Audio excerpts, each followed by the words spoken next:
ng konti. Basta tayo labing ilang segundo.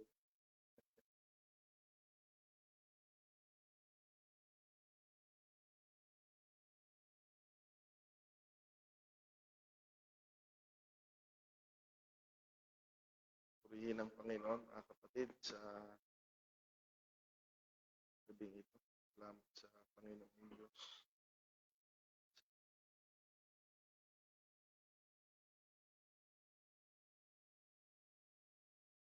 Tapos, sa kabutihan niya sa ating buhay. Amen. Purihin ang Panginoon. At sa gabing ito, mga kapatid, habang hinihintay natin ang ilan, tumulog na tayo sa pananalangin. Okay, at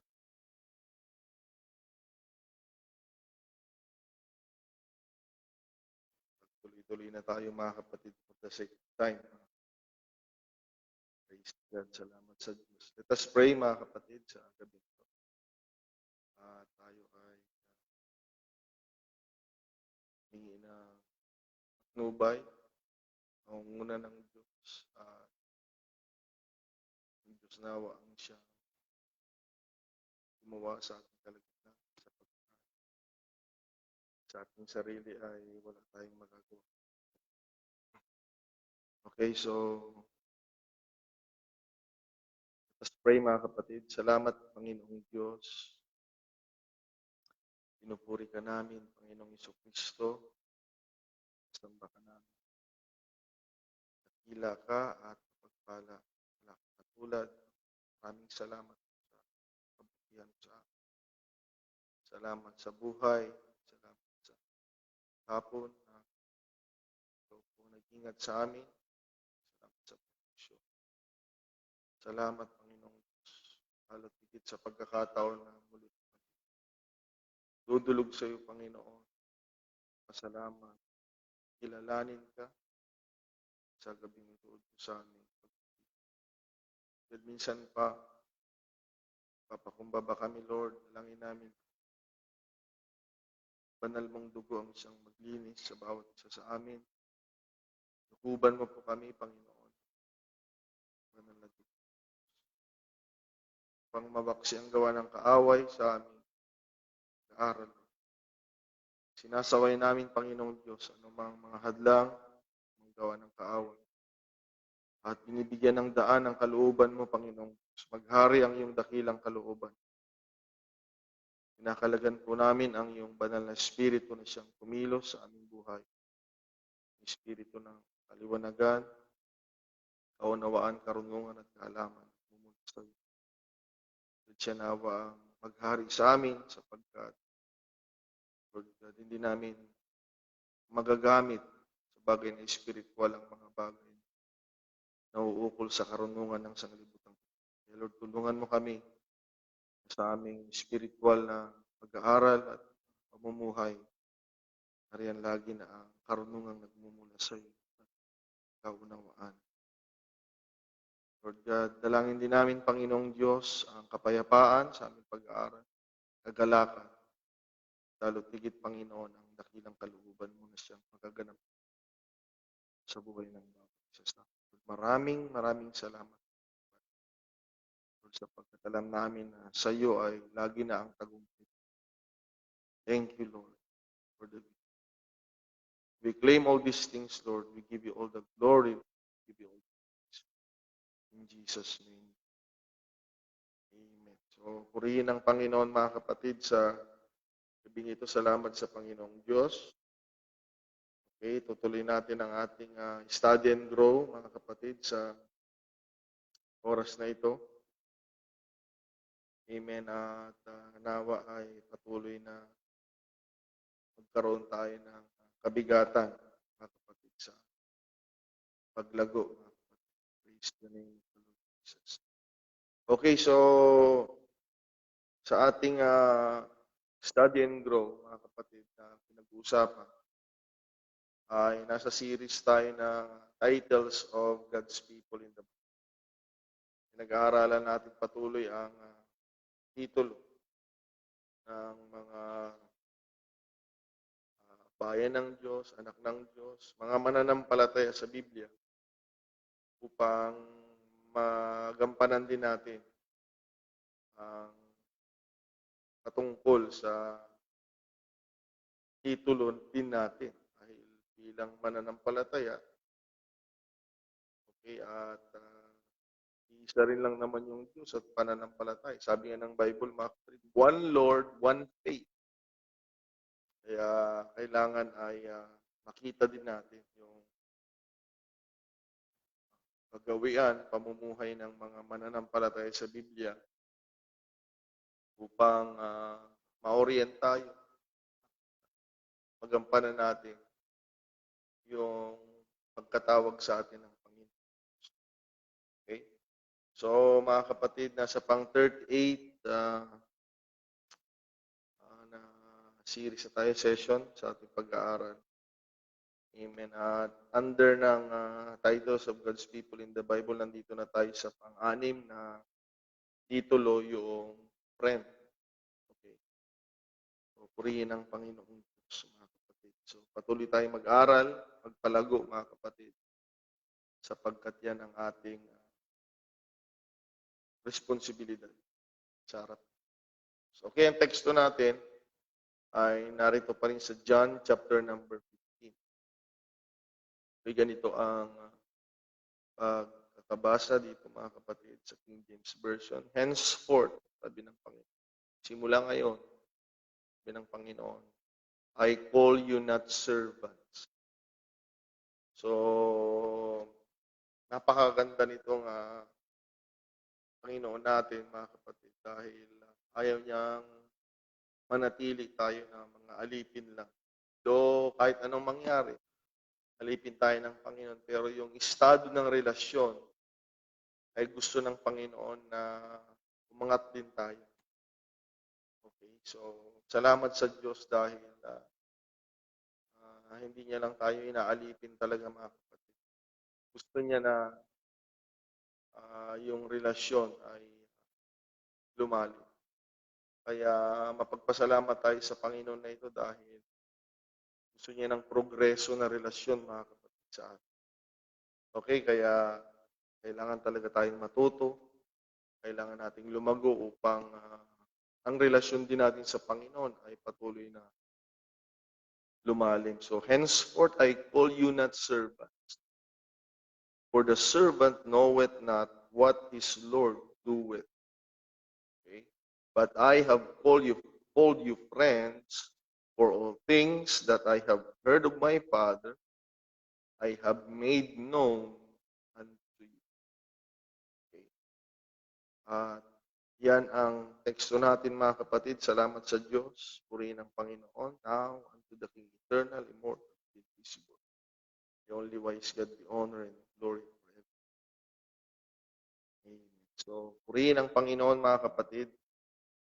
Okay? So, daanan muna natin yung mga pag-aralan natin last Thursday upang magandang pagkakatuloy-tuloy, mga kapatid. Ano? So, pinag-uusapan natin itong napakagandang relasyon na inaalok ng Panginoon. Okay, dahil hindi natin hinihingi, walang taong humihingi, Lord, kaibiganin mo kami. Walang taong maglalakas ng loob na ganyan, mga kapatid. Wala. Pero salamat sa Diyos, siya mismo yung merong pagnanasa o pagkukusa, mga kapatid, na tayo po ay gusto niyang maging kaibigan. Purihin ang pangalan ng Panginoong Jesucristo, mga kapatid. Kaya ito pong dakilang relasyon na ito ay pagpapakita, mga kapatid, ng panibagong pabor sa atin. Dahil, mga kapatid, siya yung siya yung umabot sa kalagayan natin. Inabot niya tayo. Dito tayo sa baba, mga kapatid. Kaya nga, pansinin niyo yung mga magkakaibigan, hindi naman pare-pareho ng estado yan. May mga mag-best friend na sobrang yaman at may kaibigan siyang mahirap. Pero, dahil magkaibigan sila, pag kumakain sila, isang pagkain nila, Di ba? Yung bisyo noon, mga ganyan. Naalala niyo, pareho. Hindi yung magkaibigan kayo, mayaman yung isa, magkaiba kayong kinakain, mga kapatid. Walang ganun, no? Yung mayaman nandoon sa loob ng McDonald's, yung kaibigan niya nasa labas kumakain ng ano, hindi, magkasama sila. Kung sa ah, food chain sila kakain, pareho sila nandoon. Pag sa turo-turo, sa mga karinderya, magkasama pa rin sila doon. Ganun ang magkaibigan, mga kapatid. Kaya salamat sa Panginoon. Sana makita natin ito kung papaano ang pagpapakita ng Panginoong Diyos ng pagpapahalaga sa atin. Kaya mahalaga po tayo sa paningin ng Panginoon, mga kapatid. Okay? Kaya nawa ay mabuksan ang ating kaisipan at i-enjoy natin ang ating paglilingkod sa Panginoon, mga kapatid. Okay? Showing some favored companion as a friend, unlike na noong servant, mga kapatid. Sabi nga ng Panginoon, pag servant tayo ay wala tayong alam. Okay? Kung ano yung utos, doon ka lang umikot sa utos, mga kapatid. Okay? Wala kang karapatan magtanong, may pagbiruan, mga kapatid. Nakafocus ka doon sa utos sa'yo. Wala kang alam eh. Okay, doon ka lang. Yun lang gagawin mo, mga kapatid.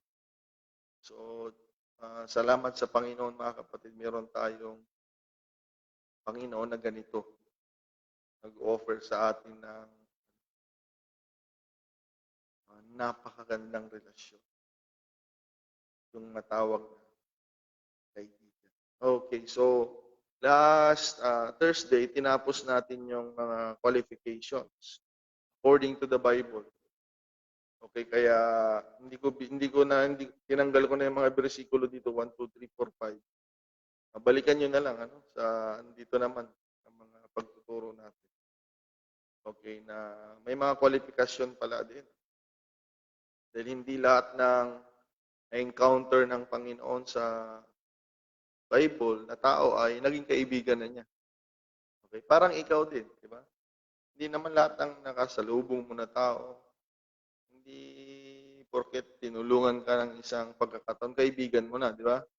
Ganon din yun. Kaya sa Biblia, ang tinignan natin, yung mga taong naging kaibigan ng Panginoon at kinakaibigan niya according to the Bible, mga kapatid. Kaya salamat sa Diyos. Ngayon alam na natin kung papaano ang kwalifikasyon na tinitignan ng Panginoon upang matawag niyang kaibigan katulad nating mga tao.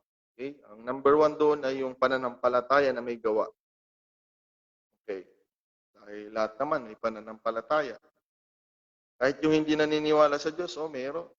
Ang pananampalataya nila, walang Diyos. Okay?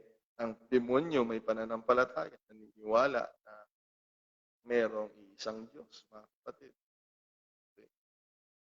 Kaya nakakatakot mamaya sa paghukom dahil kung itong mga demonyo nga tama yung paniniwala nilang meron ng Diyos kasi nakita nila ang Panginoon sa langit eh. Alam nila kung ilan ang Diyos, mga kapatid. Galing sila sa langit po. Alam nila. Nakakalungkot sa mundong ito ngayon. Mga reliyon, napakaraming pagtuturo. Sila pa nga yung pinakamaraming mga miyembro. Ang Diyos ay 3, mga kapatid. Nakakalungkot, mga kapatid. Okay? So, pananampalatayang may gawa. Hindi pwedeng pananampalataya lang para maging kaibigan si Lord. So, may mga taong may pananampalataya sa Bible pero hindi kaibigan ni Lord. Pero kay Abraham, mga kapatid, sa kanyang pananampalatayang may gawa, ay kinaibigan siya ng Panginoon. Pangalawa, mga kapatid, is lahagi tayo na pupunta sa Panginoon. Okay? You always come to God. O ibig sabihin niyan, lagi tayong may time sa Panginoon. Kakaibiganin ka rin yan. Kahit sinong tao, di ba? Lagi mo siyang kinukumusta, lagi mo siyang nilalapitan. Kakaibiganin ka rin yan. Ganon din si Lord, mga kapatid. Ito naman ay sa katauhan ni Moses. Okay, na Lagi siya sa tabernakulo, mga kapatid. Kaya yan, kinakausap siya ng Panginoon, parang kaibigan lang silang nag-uusap, mga kapatid. Nakikita ng mga tao. Kung ganda ng gano'n, ano? Pag alam ng mga tao na kaibigan mo ang Diyos, naku mga kapatid, maganda kaibiganin natin ang Panginoon. Pangatlo ay magkaroon ng fear o reverence or respeto sa Panginoon at mga bagay na patungkol sa Kanya. Kapag mataas ang respeto natin sa Diyos, okay, sa mga bagay na patungkol sa Kanya, kinikilala niya yun, mga kapatid. May mga bersikulo doon na napag-aralan natin. Okay, pang-apat ay yung pagiging sincere, pagiging pure. Okay, sabihin natin yung totoo sa Panginoon. Pag nananalangin tayo, okay, dahil hindi naman natin may tatago ito eh. Hindi natin may tatago sa Kanya. Kaya dapat ano natin sa Kanya, ilantad natin sa Kanya. Tingnan nyo, nabindisyonan yung mga tao sa Bible na talagang open sa Panginoon kahit makasalanan sila. Yun yung hindi matanggap ng mga mga self-righteous. Yung akala nila sobrang ng kabanalan sila, mga kapatid, mga Pariseo, kaya hindi nila tanggap dahil nabiyayaan yung makasalanan na pumasok sa templo. Maamin siya sa Panginoon, sabi niya, hindi niya maitingin yung mata niya sa langit, sabi dahil sa kanyang kasalanan. Yung babae sa Jacob's Well, mga kapatid, sa John chapter 8, hindi ako nagkakamali. Grabing makasalanan. 5 lalaki yung kinakasama niya. Grabe, ano. Pero, nung tinanong siya ng Panginoon, hindi niya tinago eh. Hindi niya tinago, mga kapatid. Napakahalaga sa Diyos, no? Kaya nga, kung ganun tayo makipag-usap sa Diyos, okay, ganun ang relasyon natin sa Kanya. Talagang ang awa, ang biyaya, tulong ng Diyos ay nandiyan. So, na-impress si Lord. Sabi niya, tama yung sinabi. Sabi niya sa babae, wala ng asawa. Dahil yung kinakasama mong 5 ay hindi mo mga asawa. So, maging sincero tayo, mga kapatid. At ang Diyos ay open. Pagbabasahin yung maigi yun, mga kapatid, sa John chapter 8. Hindi sila nakikipag-usap sa mga ganong babae. Pero ang sabi doon, hindi ko makalimutan, sa John chapter 8, may binanggit doon, kailangan niyang dumaan. Kailangan niyang dumaan. Dahil doon sa babae. Grabe yan. So, may appointment sa iyo ang Panginoon dahil napakasinsiro mong tao. At alam niya na pag kinausap ka niya, hindi ka nagtatago sa kanya, hindi ka naglilito. Yan din naman ay naituturo ng Bible, mga kapatid. Confess. Confess natin sa Panginoon. Hindi natin siya pwedeng pikiin. Kaya nagkaroon ng revival. Kaya nga sabi nung babae, ba't nakikipag-usap ka sa akin? Sabi niya. Hindi siya kasi ang Hudyo, hindi ko makausap sa mga tawag dito sa atin, may tawag dito. Yung pag may halo na lahi, anong tawag dito sa atin? Tawag tayo mga Pilipino. Samaritana siya Pero may term tayo na gusto kong sabihin. Hindi ko maalala, mga Pilipino. May tawag tayo pag yung may lahi tayo na iba. May tawag ng mga Pilipino, hindi ko alam. Alam niyo ba, i-type nyo nga dyan sa comment nyo. Okay, so kailangan niyang imit. Grabe yan. Tapos mga kapatid, pagdating ng mga alagad, okay, hindi na makakain si Lord dahil dun sa babae. Grabe, ang ganda, basahin yung pag-aralan. Nakakapagbigay ng pag-asa. Sabi ni Lord, di na ako makakain dahil busog na ako dahil ang pagkain ko ay kausap niya yung babae, busog na si Lord. Grabe. At nag-stay pa siya doon ng ilang araw. Amen. Gusto ba natin? Yan ang gusto natin, mag-stay si Lord sa buhay natin. Okay? Panglima ay maging obedient tayo, masunurin sa Kanya. Yun ay nasa John din, sa Book of John. Mga kapatid, pag we will obey His command, tayo daw ay Kanyang kaibigan. So yun yung mga biblical na paraan para maging kaibigan ng Panginoon. Kaya wala na tayong dahilan para hindi maging kaibigan ng Diyos, mga kapatid. Okay? So, alam na natin kung paano. Kaya siya yung pinakamagandang kaibigan na dapat nating maging kaibigan, mga kapatid. Purihin ang pangalan ng Panginoon Jesucristo. Okay, so dito na tayo, mga kapatid, sa ating pagpapatuloy.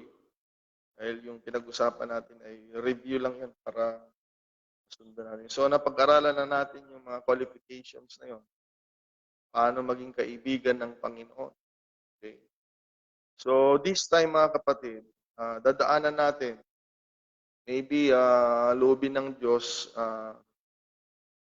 ang conclusion nitong pag-aaral natin ay nasa susunod na Thursday. Amen. Ngayon ay mapag-uusapan natin yung mga gandang bagay kung tayo po ay kaibigan ng Panginoon o talagang nalalapit sa Kanya.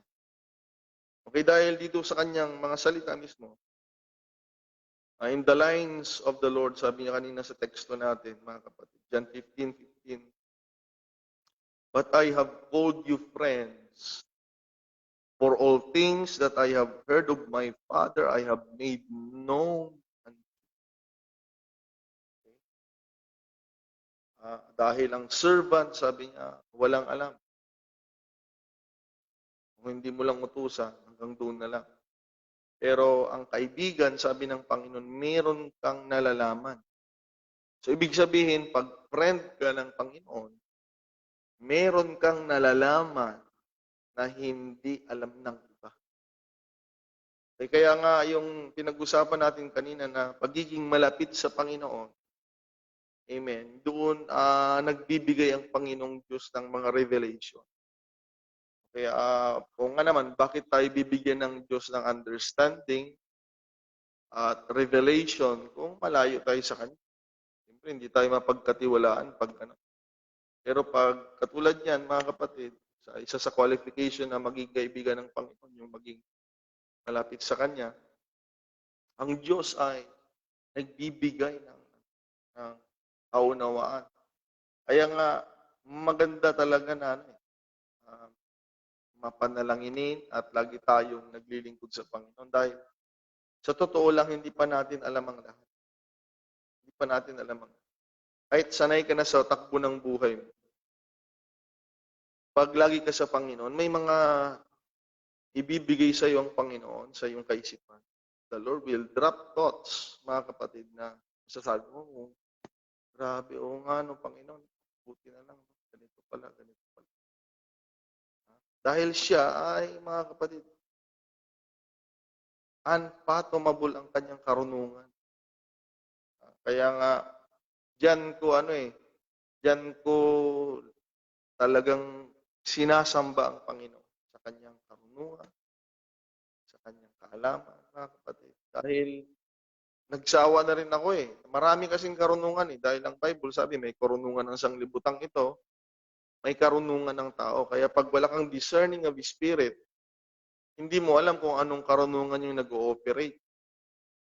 Kaya pagdating sa karunungan ni Lord, mga kapatid, talagang lagi kong pinapakita sa Kanya, Lord, grabe ang karunungan. Wow, ina-appreciate ko yung mga kapatid. Amen, dahil ang Diyos ay nagbibigay siya ng kaunawaan. Lalo na sa mga tao kung malalapit sa Kanya. Kaya nga, huwag kayong magtataka. Yung ko kayo ng halimbawa. Okay na lahat ng mga relihiyon ay may mga Biblia. Karamihan. Maliban na lang siguro sa Islam kasi hindi na sila Iba naman yung plot nila. Okay? Pero, pansinin nyo, iba-ibang pagkilala natin sa Panginoon. Oh, di ba? Dito nyo makikita eh. Sa ating relasyon sa Diyos, si Jesucristo sa iba ay pangalawang persona lang. Di ba? Pangalawa lang persona. Sa ibang religion, though we have the same Bible, sa iba, mga kapatid, amen, siya ay anak lang. Di ba? Kaya nga, ang pagkakakilanlan sa Diyos ay conforme sa layo at distansya natin sa Kanya. Natural, kung malayo ka sa Kanya, kilala mo rin siya, pero iba yung pagkilala mo sa Kanya. Okay, sana naintindihan niyo na ako dito, mga kapatid. Na habang lumalapit tayo sa Panginoon, mas nakikilala mo talaga siya kung sino siya. Parang ikaw, kaya ngayon maraming naluloko itong mga nagsusumbong kay tulpo, no? Yung mga na-meet nila sa social media, ayan, di ba? Di ba? Nagkakilala sa Facebook. Okay, pagdating sa personal na, mga kapatid, doon na nagkakaalaman. Kasi iba ang pagkakakilanlan natin pag malayo. Pero iba pag nakasama mo yung talaga isang persona, mga kapatid. Okay? Kaya ganun din yan, mga kapatid, sa ating Panginoon. Kaya nga tayo, hindi lang natin siya kinikilalang anak, hindi lang natin siya kinikilalang mga kapatid na maliit na Diyos, hindi. Siya talaga ang Panginoon. Okay? Sabi ng Bible. At hindi mo siya makikilala kung sino talaga siya kung malayo ka sa Kanya. Okay? Pero salamat sa Diyos, inabot niya tayo at pinakilala niya sa atin. Naintindihan natin yung mga salita sa Bible na ako at ang Ama ay iisa. Sa iba, hindi nila maintindihan yun. Okay? Salamat sa Diyos. Inabot tayo ng Panginoon, mga kapatid. Hallelujah. For in Him dwelleth all the fullness of the Godhead bodily. Hindi maintindihan yun. Pare-pareho yung Bible. Pero sa atin, na inabot ng Panginoon, salamat sa Diyos, naiintindihan natin. Amen. Salamat sa Panginoon. Purihin ang pangalan ng Panginoon. Kaya, ang pagkakakilanlan ng isang bagay, ng isang tao, lalo na ang Diyos, ay kumporme sa layo at sa lapit. Okay? Kaya may mga tao ay ayaw mo eh. Lalo nung hindi mo pa kilala. Pero nung lagi mo na siyang nakakasama, grabe pala ito mag-isip. Puro sa Panginoon. Hindi na inisip yung sarili. Okay? Puro vision ng Panginoon. Yung puso niya ay sa kaligtasan ng mga tao. So pag malayo, mga kapatid, parang ako, mga kapatid, di ba? Tanungin niyo mga kapatiran. Marami nga yata hanggang ngayon, ayaw pa nila ako eh. Okay, pero pag lagi mo nakakasama yung tao, naiintindihan mo yung puso niya, so grabe pala ito, hinahangaan pala ito, ganon, di ba? Dahil, kumpurmi yan sa layo. Okay, dahil nung nakaraan din, napag-usapan din natin mga kapatid, doon sa Matthew chapter 16, yun pong isang tagpo doon na kinausap ng Panginoon yung mga alagad, sabi niya. Okay, tanungin nyo nga sa labas, sabi ng Panginoon. Ayan, malayo sa Kanya. Okay? Tanungin nyo nga sila kung sino ako sa kanila. So, dito pa lang, ito na yung sinasabi ko kanina, na ang pagkakakilanlan ng isang bagay o isang tao ay conforme sa distansya. Okay? Sabihin mong masama yung tao, pag nakasama mo talaga siya, lagi mo siyang kasama. O baka hindi mo pa siya nakikilala, mga kapatid, doon ka lang sa malayo. Okay, dahil ganun din sila kay Lord. Yung mga talagang malayo sa Kanya, demonyo nga ang tingin kay Lord. Ha? Hindi nyo akalain, no? Pero yun ang tingin sa Kanya. Yun ay sobrang layo sa Kanya, mga kapatid, dahil hindi alam kung anong puso niya at hindi talaga siya kilala kung paano siya mag-isip sa mga tao. Kaya nasasabi nila na demonyo siya dahil malayo sila sa Panginoon. Okay, dito mga kapatid, tinanong niya, sabi niya, tanongin niyo sa labas kung sino ako sa kanila. Sabi ng mga alagad, nung tinanong nila yung mga tao, Panginoon, kilala ka rin nila eh. Pero ang pagkakakilanlan nila sa iyo ay ikaw daw ay propeta. Ikaw daw ay si Elijah. So, propeta lang. So, mga kapatid, ang pagkakakilanlan sa Panginoon ay conforme sa distansya natin. Kaya kung gusto mong makilala ang Panginoon, lumapit tayo sa Kanya. Okay? Kaya dito mga kapatid, tulungan tayo ng Panginoong Diyos. Conforme ang lalim ng pagkakaunawa ng tao sa Panginoon sa distansya niya sa Diyos. Kaya kung mababaw ang pagkakakilanlan mo sa Panginoon, ibig sabihin malayo yung distansya mo sa Kanya. Okay? Ngunit kung nakakasama mo siya kagaya ng mga alagad, ng mga taong naglilingkod sa Kanya, meron kang pagpapahalaga at may pagrespeto ka dahil nakilala mo talaga siya.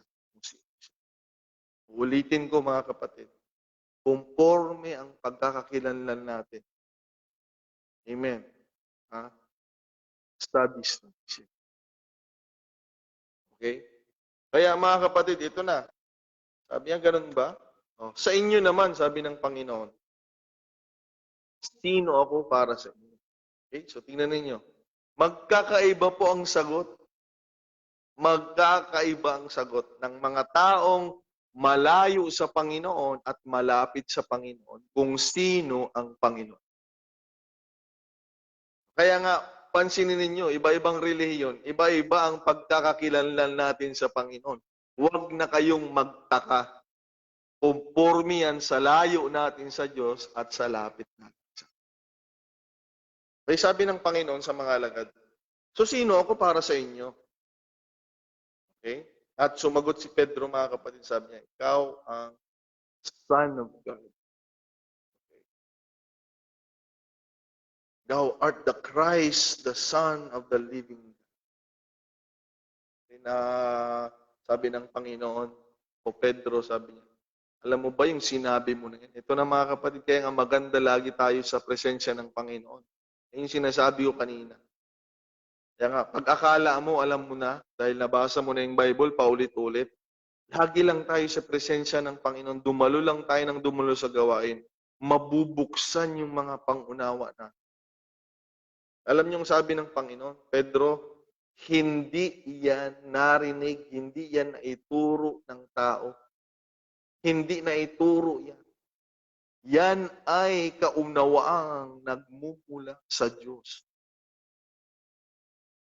Basahin niyo na lang mga kapatid. Kaya nga, napakahalaga na lagi tayo sa presensya ng Panginoon.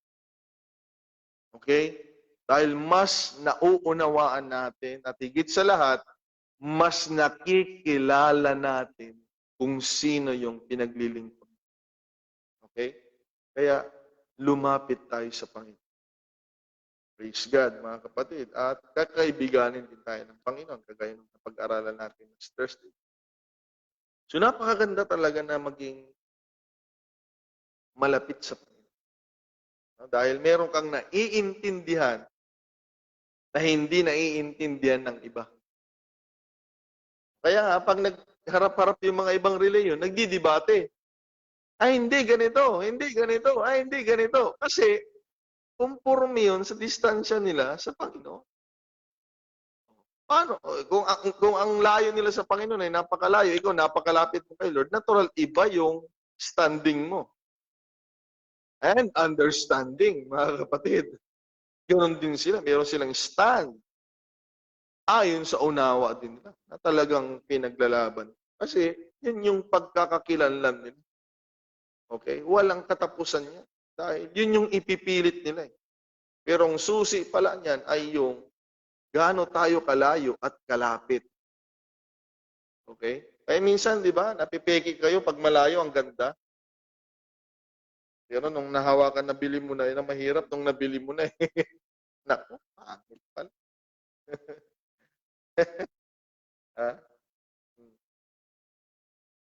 Tulungan tayo ng Panginoong Diyos. Kaya sana ay makita natin kung sino siya. May Biblia ka na eh. May Biblia ka na eh. Kailangan mo na lang maging malapit sa Panginoon para lalo mo siyang makilala. Okay? Doon natin siya makikilala kung sino talaga siya, mga kapatid. Salamat sa Panginoon. Okay? So, kanina, napag-usapan natin yung pagkakakilanlan ng mga tao na malayo kay Lord at yung malapit sa Kanya sa Matthew 16. Pero tingnan ninyo kung malapit ka talaga kay Lord, meron ka talagang naiintindihan na hindi naiintindihan ng iba. Okay? So, kanina, sabi nila, tanungin mo nga yung mga dyan sa paligid. Tapos, meron silang sagot kung sino si Jesus Christ. Sino ako sa inyo? Sabi ni Lord. Sumagot si Pedro. Tama yung sagot ni Pedro. So dito, mga kapatid, sa ating pag-uusapan ngayong gabi, sila mismong mga alagad ang magkakasama. Okay? 12 sila. Pero iba pag malapit ka sa Panginoon. Kaya nga sabi ng Panginoon, ang kaibigan ko, sabi niya ay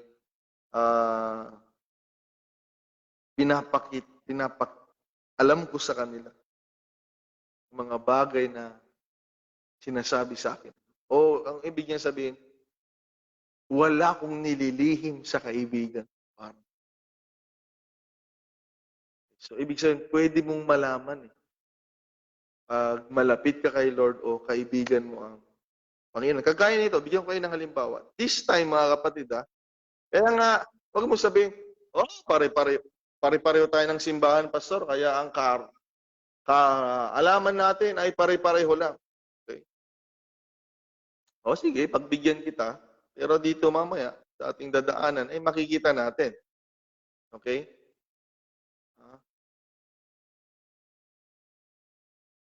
Isa lang religion natin, pastor. At isang Biblia natin, pastor. Iisa lang ang ating pagtuturo. Okay, pero dito natin makikita ngayon. So, paano ba talaga? Kaya, no wonder why sa simbahan,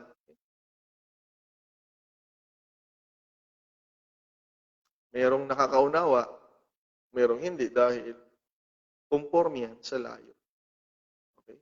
Yun na itong gagamitin kong halimbawa. Ang halimbawa ang gagamitin ko, mga kapatid, ay ultimong mga alagad ni Jesucristo. Kasama niya lagi. Okay? So, ibig sabihin, pastor, alam nila lahat. Yung alam ng isa, alam ng lahat, pastor, siyempre. Pwede ko bang sabihin sa iyo na hindi? Okay? Dahil may mga taong malapit ng Panginoon doon sa 12. Hindi ibig sabihin, pastor, pareho lang tayong apostoliko. Pareho lang tayo ng nalalaman. Sige, pwede. Pwede nga mas marami kang alam kaysa sa akin. Kumpurmi yan kung gaano kakalapit sa Panginoon. Okay? Kumpurmi. Okay, yung mga ibang walang interest, pare-pareho lang naman ng mga mensahe, pare-pareho lang naman ng Biblia, pare-pareho lang naman ng sa kanila, ganun lang eh. Pero ang totoo, mga kapatid, pag malapit ka kay Lord, may mga ilalagay siya sa isip mo na hindi alam nung iba na kasama mo. Handa na ba kayo, mga kapatid? Tingnan nyo. Particularly in John chapter 13, mga kapatid. John chapter 13, verse 21 to 30. Okay? Handa natin ang ating mga dito natin makikita. Huwag nating sabihin na ang alam ng isa ay alam ng lahat. Okay. Nalaman na lang nung iba, nung shinare, nung naunang nasabihan. Pero in the first place, may mga taong pinagkakalooban ng Diyos ng kaalaman. Mga kapatid. I'm talking about the 12 disciples. Okay? Na there are some of the disciples na they knew something sa iba, mga kapatid, hindi nila alam. Okay? So, when Jesus had thus said, he was troubled in spirit and testified and said, Verily, verily, I say unto you that one of you shall betray me. Ito yung masakit, mga kapatid. Tingnan ninyo, ha? So dito pa lang, sa 12, merong isa na talagang malayo sa Panginoon. Dahil hindi mo pwedeng i-trade ang Panginoon na kilalang kung sino siya. Sabi nga ni Paul, mga kapatid, if you should have known the Lord of glory, you should have not crucified Him. Okay? Sabi ni Paul, kung kilala nyo lang yung Panginoon ng kaluwalhatian, hindi nyo siya pinako sa krus. So napakahalaga ng pagkilala sa Panginoon dahil nandoon yung pagtrato natin sa Kanya, mga kapatid. Hindi mo siya itatrato na mahalaga kung malayo ka sa Kanya. Okay, kaya may mga tao, okay lang. Ano lang naman, ganito lang. Okay na yan, ganyan lang naman. Pero pag malapit ka sa Panginoon, mga kapatid, hallelujah, alam mo yung ginagawa mo na kailangan mong ibigay yung best mo dahil mas nakikilala mo siya. Lalo na pag malalim na yung relasyon ninyo, kagaya ng pinag-uusapan natin, pagiging kaibigan. So akalain mo, among sa 12 disciples and apostles, one of them will betray Him. Okay? Hindi niya sinabi sa kanilang lahat. Pag sinabi niya yun sa kanilang lahat, mga kapatid, ginulpi nila yun. Dahil hindi pa sila napuspos ng Holy Ghost, mga kapatid. Di ba? Tayo nga na may Holy Ghost, di ba? Nagagalit pa tayo minsan, naiinis pa tayo. Hindi lalo na pag walang Holy Ghost, ipapapatay mo ang Panginoon? Ako! Di ba? Naalala niyo si Pedro, initak niya yung tainga ni Malcos. Mga kapatid. Okay, tuloy po natin. Okay, then the disciples look one another. Ayan, nagbibintangan na siguro sila sa kanilang mga paningin, mga kapatid, no? Doubting of whom he spake. When there was, now there was leaning on Jesus' bosom. So meron sa 12 disciples, may isa doon, nandito lagi. Nakalin sa Panginoon. And one of his disciples, mga kapatid, sabi niya, whom Jesus loved. And then si Simon Peter therefore beckoned to him that he should ask who it should be of whom he spake. Hindi diniretso ni Simon Peter si Lord. Ayan, mga kapatid, tingnan ninyo. Ang kinausap ni Simon Peter yung taong malapit sa Panginoon. Okay? Nung sinabi ng Panginoon, isa sa inyo ang magkakanulo sa akin, hindi siya kagad diniretso ng Panginoon, sino sa amin dito? Hindi ganon. Alam ni Pedro kung sino yung malapit sa kanya at yun yung kailangan niyang tanungin dahil yun yung mas bibigyan ng Panginoon ng kaalaman kaysa kami na malayo sa iyo, Panginoon. So, ang ginawa ni Peter, sabi niya, John, tanungin mo nga kung sino yun. Diyan ka na rin lang sa tabi ni Lord. And then, laying on Jesus' breast, said unto him, Lord, who is it? Kasi pag malayo ka sa Panginoon, wala kang karapatang magtanong. Pansinin niyo, yung mga malalayo sa Panginoon, mga kapatid, hindi sila makafocus. Dahil alam nila, meron silang buhay na distansya sa Panginoon. Pero yung malalapit sa Panginoon, mga kapatid, sabi nga ni Paul, let us come boldly unto the throne of grace. Malakas ang loob niyan pag yung taong malapit sa Panginoon. Malakas ang loob magtanong. Pero yung mga malalayo ang loob, mga kapatid, ay alanganin lagi, medyo nahihiya yan, mga kapatid, medyo alanganin talaga kasi malayo sila. Pero pag malapit ka sa Panginoon, tingnan niyo, Panginoon, sino yun? Sabi ko, tuloy natin, mga kapatid. And Jesus answered, He it is to whom I shall give a sop when I have dipped it. And when he had dipped the sop, he gave it to Judas Iscariot, the son of Simon. So yung message, mga kapatid, na binigay ni Lord ay hindi alam. Ang nakakaalam lang si John. Si Pedro siguro, mga kapatid, gusto niyang i-check kung sino. Okay? Dahil baka mamaya ako pala, di ba? Di ba? Di ba? Hindi mo alam kung sino. Kaya kailangan malaman natin kung sino. Dahil ang unang part doon na mahalaga, kailangan malaman mo na hindi ikaw yun. Di ba? Kanwari, kasama tayo doon sa 12. Ang pinakamagandang malaman mo doon, hindi ikaw yun. Pangalawa na lang kung sino. Okay, sabi ni John, sino Lord? Kung kanino ko ididip itong sa. Ito kasi ay sinasawsaw, mga kapatid. Okay? Na pagkain. So, kung kanino ko ibibigay ito, sabi ni Lord, siya yun. At binigay yun, mga kapatid, ng Panginoon kay Judas. Okay? Tuloy natin, mga kapatid. And after the sup, Satan entered into him. Kung malapit si Judas kay Jesus Christ, hindi maglalakas ng loob na pasukin ni Satanas, mga kapatid, si Judas. Ibig sabihin, malayo na talaga si Jesus Christ. Malayo na si Judas kay Jesus Christ. Dahil pagkakuha lang ni Judas, pumasok si Satanas sa kanya. I am talking about 12 disciples, mga kapatid, ha? 12 disciples po ito. Okay? 12 disciples. Tuloy natin, mga kapatid.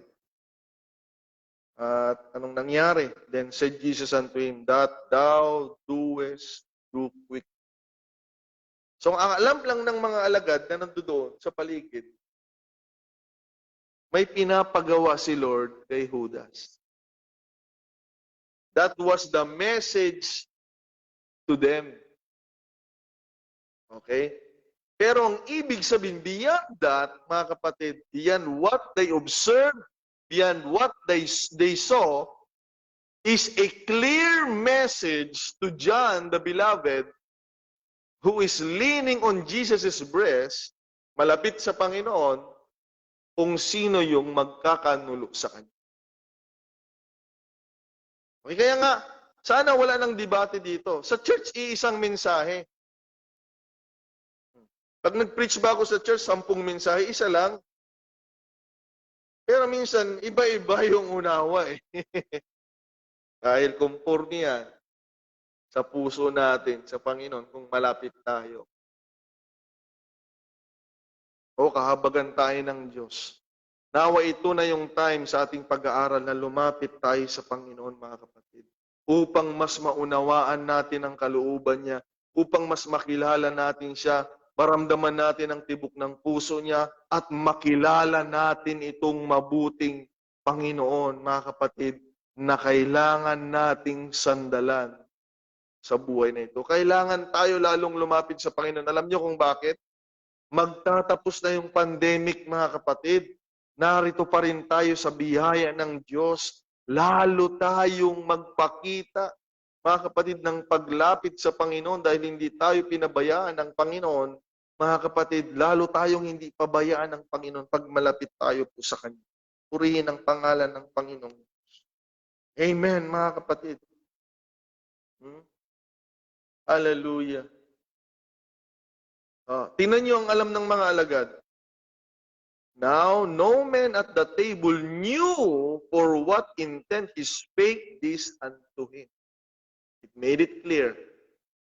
Okay? Na walang alam. Yung 10 doon, ang nakakaalam lang doon, si John the Beloved. Okay?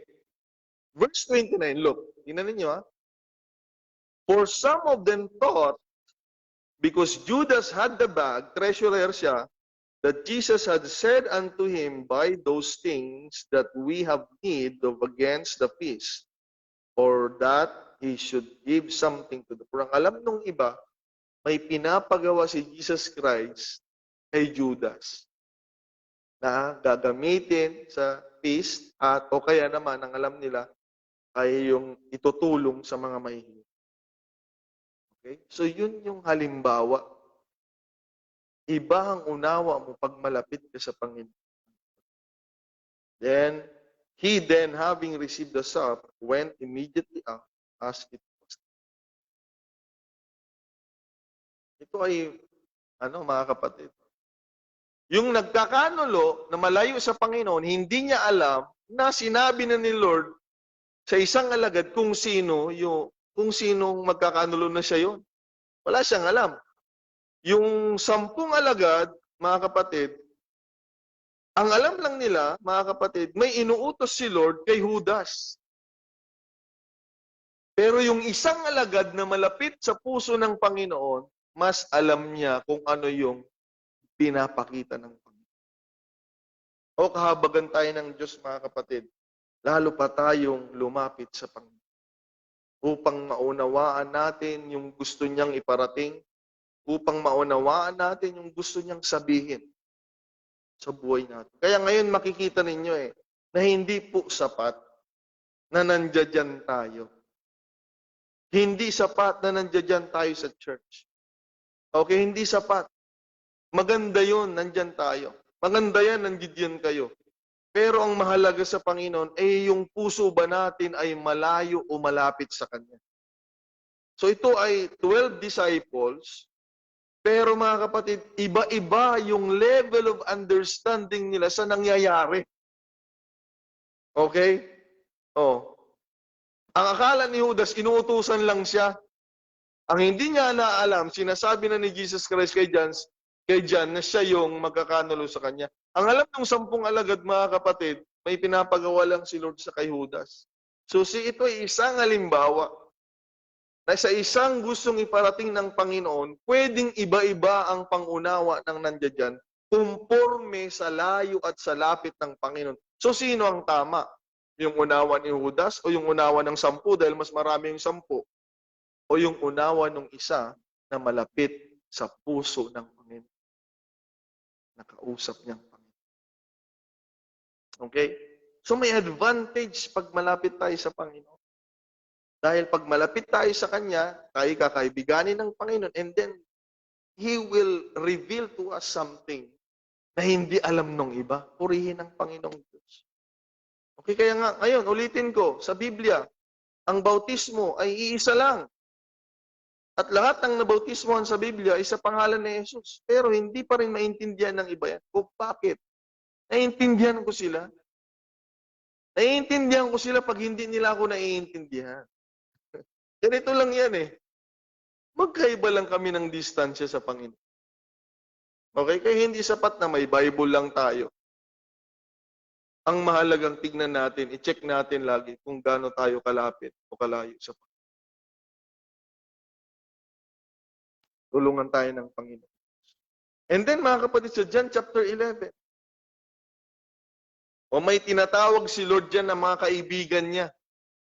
Okay? Si Mary, si Martha, at si Lazaro.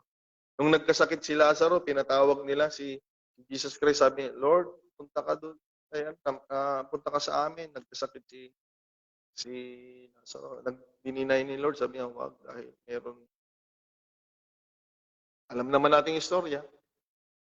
May ipapahayag ang Panginoong Diyos na alawalhatian. Dito sa John chapter 11, verse 11, tingnan niyo maigi, mga kapatid. These things said he, sabi ni Jesus. And after that, he said unto them, sabi niya sa mga alagad, our friend Lazarus. Alam niya yung mga kaibigan niya, mga kapatid. At alam niya yung kalagayan. Sabi niya, our friend Lazarus is sleepeth, but I go that I may awake him out of sleep. Pupuntahan ko si Lazaro. Ang alam ng mga alagad, gigisingin ni Jesus Christ dahil natutulog na. Pero sinabi din ni Lord, kalaunan, sabi niya, hindi, patay na siya. Okay. So tingnan niyo ang kapangyarihan ng Diyos. Yung patay na sa atin, sa Kanya natutulog lang. Okay? Yung bubuhayin sa paningin natin, sa Kanya, gigisingin lang.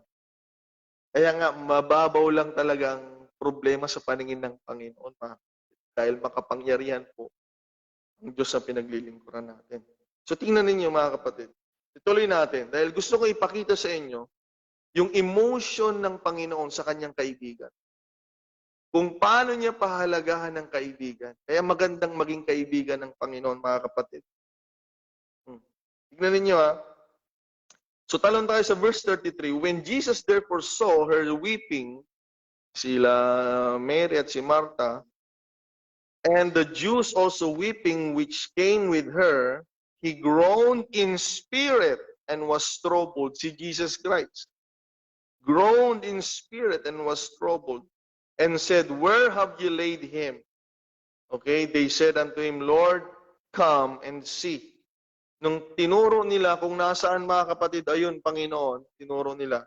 Tingnan nyo, verse 35, Jesus wept. He didn't cry. He wept, mga kapatid. Okay? Pag umiyak, pwedeng tumulo yung luha mo. Pero pag talagang tumangis, mga kapatid. Okay? Hindi mo iniiyakan yung mga malayo sa'yo. Alam mo ba yun, mga kapatid? Kaya nga yung mga ibang tao, pag mahal na mahal nila yung kahit pet nila, di ba? Aso lang yan, eh. Sabi mo, di ba? Pero sa kanila, malapit sa kanila. Kaya nung namatay yung pet, sa tingin sa iba, aso lang naman. Pero sa kanya, iniiyakan niya yun dahil may halaga. Kaya ganun din ang Panginoon. Hindi pinapakita ni Lord dito ang kanyang pagkatao. Ba't siya umiyak? Pag ang sagot mo, because of his human nature, no? Dahil tao siya, iiyak siya. Ikaw, bakit pag tao ka, iiyak ka na? Hindi He is crying for a reason, mga kapatid.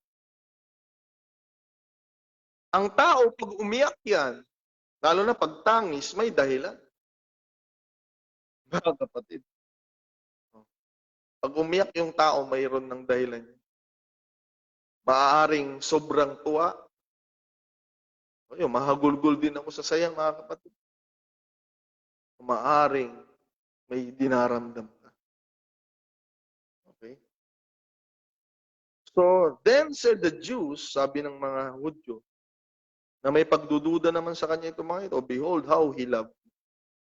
So see, alam ng mga Hudyo kung paano ipakita ni Jesus, nakita nila, napatunayan nila na mahal ng Panginoon si Lazaro na kaibigan.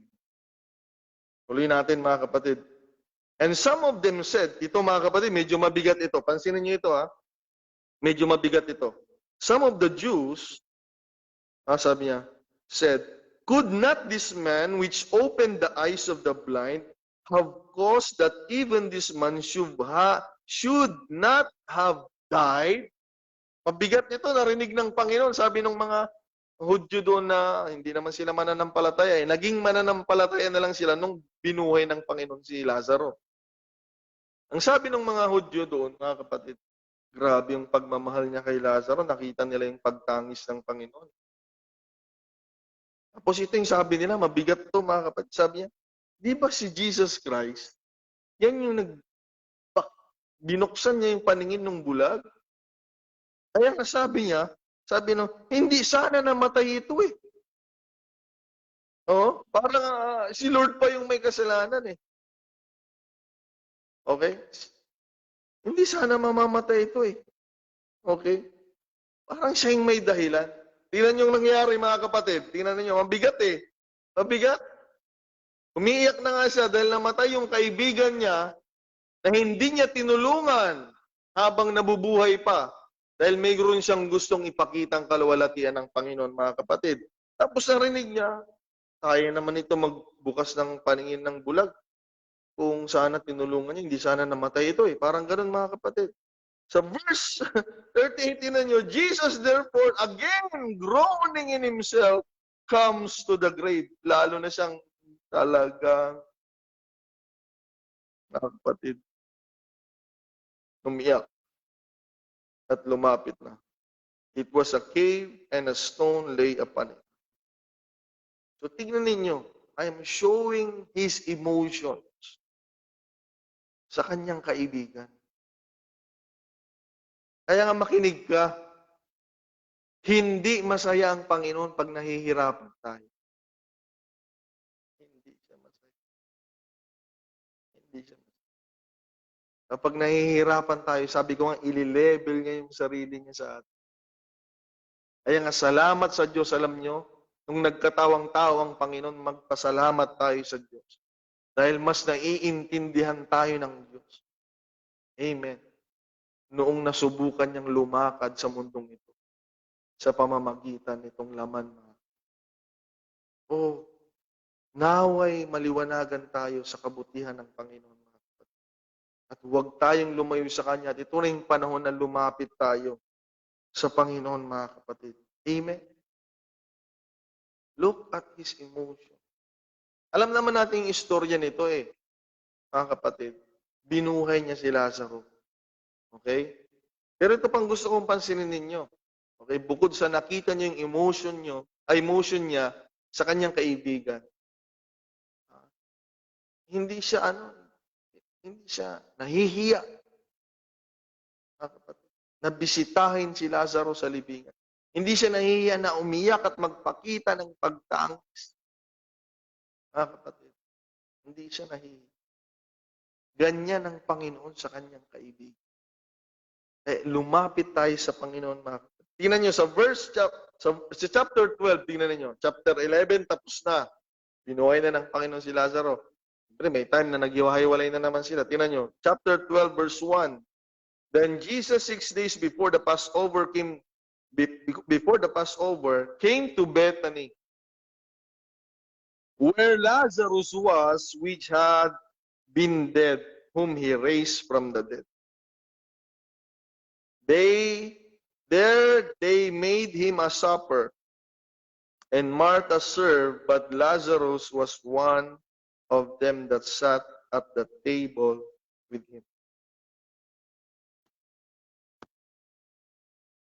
Binibisita ng Panginoon yung mga kaibigan.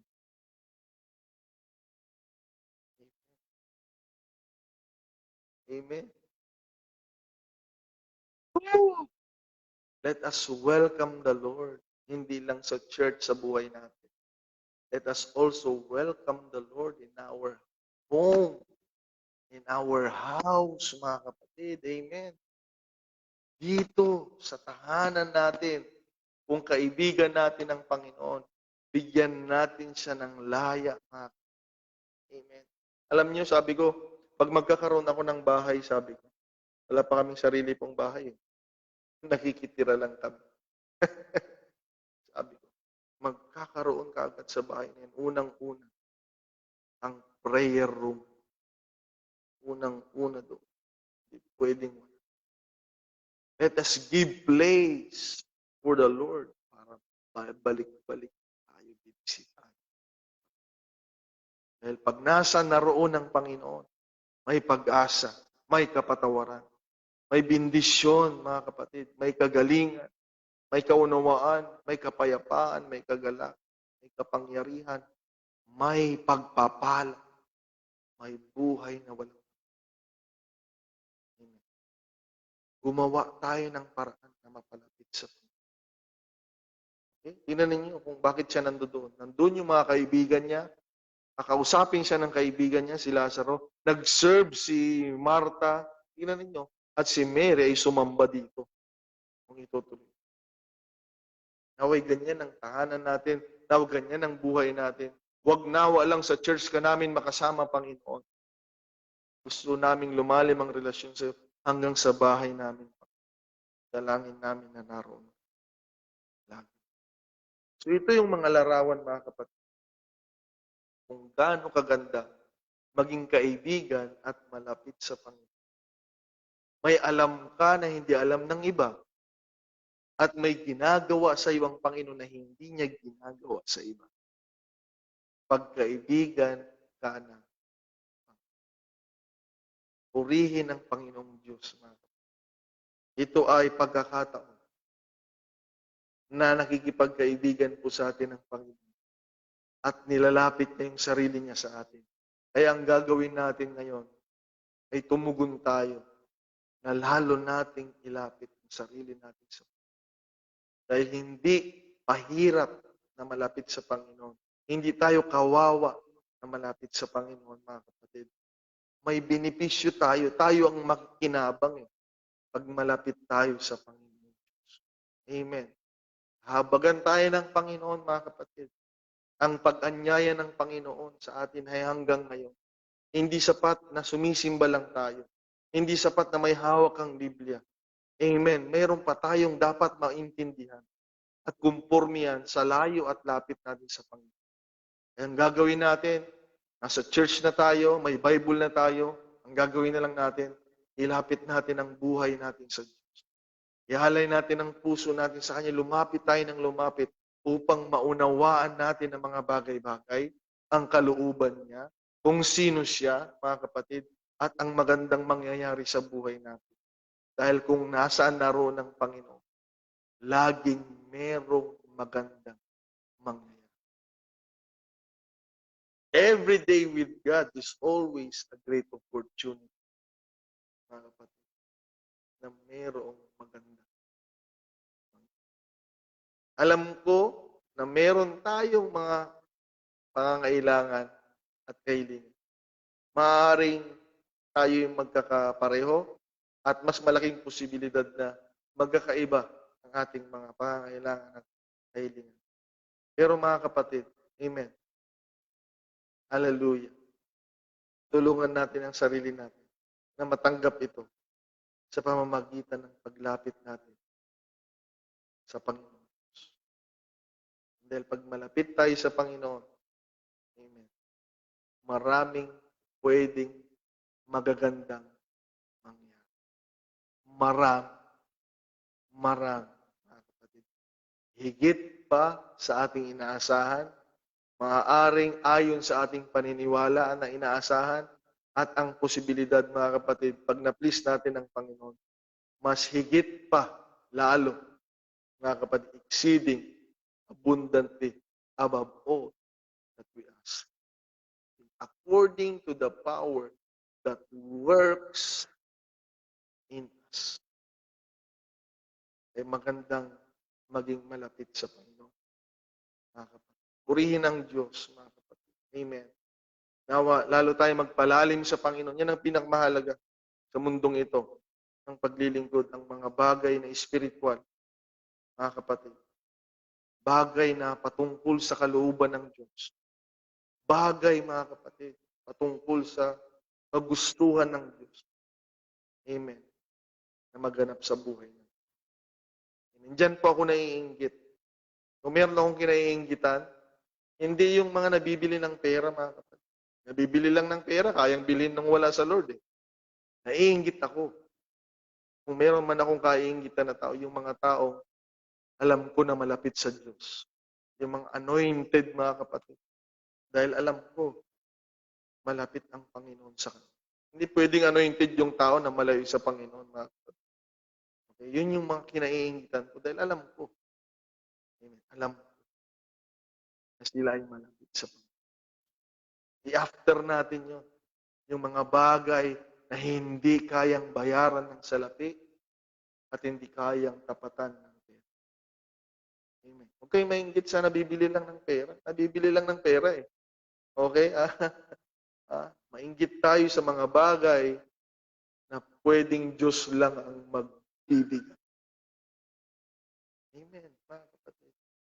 Hallelujah. Ang pabor ng Diyos. Ang kapangyarihan ng Diyos. Amen. Ang anointing ng Diyos ay hindi kayang. Amen. Kaya naway i-after natin. Dahil naglilingkod na rin lang tayo sa Diyos. Let us after, mga kapatid. Hallelujah. Sa manifestation ng pagkilos ng Panginoon. God bless you all, mga kapatid. Sumati ng biyaya at awa ng Panginoon. Amen. Pagpalain tayo ng Diyos. Tayo po'y manalangin sa gabing ito. Praise God. Hallelujah. At ibalik natin sa Diyos ang kaluwalhatian, pasasalamat, mga kapatid. Dahil ng pagsamba, balik natin sa Panginoon. Amen. Siya lang po ang karapat-dapat na maitataas sa bawat ministry, mga kapatid. All glory belongs to our Lord. Let us pray, mga kapatid. Glory to God. Maraming salamat po, Panginoong Diyos, sa gabing pinupuri ka namin at sinasamba. Salamat sa mga salita mo. Salamat sa kaunawaan. Na tunay nga, O Diyos, na kumporme, Panginoon, ang kapahayagan at pagtrato mo sa aming distansya sa iyo, Panginoon. Ay Lord, tulungan mo po kami, Lord, na wag lamang nawa na kami po ay tatanggap ng kapatawaran na kagaya ng tinatanggap ng iba. Lord, naway, lalo pa kaming lumalim sa iyo, O Diyos. Lord God, na makilala ka pa dahil nais naming maging malalim at matibay ang relasyon namin sa iyo. Kaya, O Diyos, Amang Banal, patuloy mo bigyan ng layang mga salita mo na mangusap sa amin. Patuloy mong bigyan ng iyong lingkod ng kapahayagan mo, Lord, upang ang mga tao ay makita ka. Ang mga tao ay lalapit pa sa iyo. Ang mga tao ay lalo pa magmahal sa iyo, Panginoon. Kaya, O Diyos naming mabuti, salamat po sa pag-abot mo sa amin. Lord God, salamat po, Lord God. Hindi ka namin makikilala sa aming sarili. Salamat sa pagpapahayag mo sa amin, Panginoon. Kaya, Lord God, magpakilala ka pa, Panginoon, kung gaano ka kabuti. At ipakilala mo sa mga tao, Lord God, kung gaano ka kakapangyarihan. O mapagpalang Diyos, you are the Lord that heals. You are the Lord that provides. The Lord that forgives. The Lord that saves, O God. Gives hope. Hallelujah. And blesses people, Lord. Magpakilala ka, Panginoong Diyos. Dalangin ko po, Lord God, na bawat isa sa amin ay maliwanagan na lalo pang dumulog sa iyo lagi na. At magpakalalim sa iyo, sa iyong salita, sa iyong presensya, sa iyong kalooban, at sa pagkilala sa iyo lalo. I-bless mo po ang bawat isa, Panginoon. Lord, layo mo kami sa kapahamakan, layo mo kami sa disgrasya. Patuloy mo kaming, Panginoon, proteksyonan, Lord God. Lukuban mo kami, Panginoon, ng biyaya at habag mo, Panginoon. Lord God, maghari ka sa aming buhay. At naman ang pangangailangan ng iyong mga anak, Lord, magpakilala ka na ikaw ang Diyos na tumutugon sa aming mga panalangin, Panginoon. In the name of the Lord Jesus, show your glory, Lord. Show your power to your people. Encourage us in these last days, Lord. Bless your church, Father. Bless your people, Lord. Maraming salamat sa gabing ito, Panginoon. Bigyan mo kami ng kapayapaan at kagalakan, Panginoon, sa paglilingkod sa iyo, Lord God. At sa aming pag-iwahiwalay, Lord God. Samahan mo kaming lahat.